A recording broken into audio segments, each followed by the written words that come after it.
जय हिंद, जय भारत।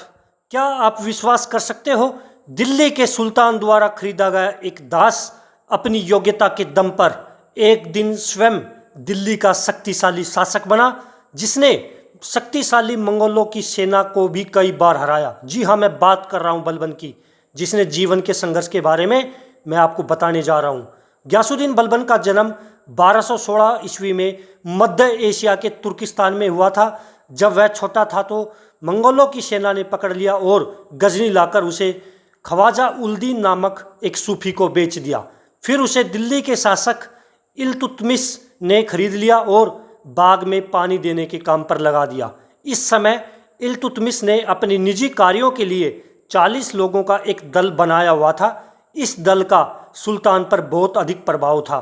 बलबन की योग्यता को देखकर कुछ वर्षों बाद इस दल में शामिल कर लिया गया और 1240 से 1266 तक शासन करने वाले नासुरुद्दीन महमूद को सुल्तान बनाने में बलबन का बड़ा योगदान रहा।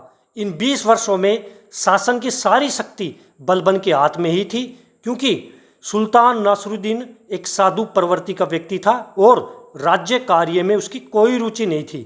1266 में सुल्तान की मृत्यु हो गई, परंतु सुल्तान के कोई संतान नहीं थी, इसलिए उसकी जगह एक खरीदा गया गुलाम बलबन अपनी योग्यता के दम पर 50 वर्ष की उम्र में दिल्ली का शासक बना। एक गुलाम से शासक बनने के सफर में बलबन ने राज्य के संचालन का बहुत अधिक अनुभव प्राप्त करके यह महसूस किया कि राज्य के शासन को केवल तलवार की धार और कठोरता से ही चलाया जा सकता है। शासक बनते ही सबसे पहले बलबन ने 40 लोगों के दल की निर्मम हत्याएं करवा दी। किसी को जहर देकर मरवाया तो किसी को सूली पर टंगवा दिया। इसने अपने चचेरे भाई शेर खां को भी जहर देकर मरवा दिया था। बलबन स्वयं को भगवान मानकर वह प्रजा को अधिक से अधिक डराकर शासन करने में विश्वास रखता था। बलबन स्वयं को शक्तिशाली दिखाने व प्रजा में डर को बनाए रखने के लिए अपने आसपास लंबे तगड़े राक्षसों जैसे अंगरक्षकों को हाथों में नंगी तलवार देकर रखता था।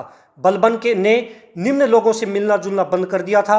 हंसी मजाक, मदिरापान आदि सब दरबार में बंद करवा दिए थे। दरबार में उपस्थित सभी लोग घुटने टेक कर इसके चरण स्पर्श करते थे। इसके शासन करने का तरीका व इसके द्वारा किए गए युद्धों का वर्णन अगली वीडियो में किया जाएगा।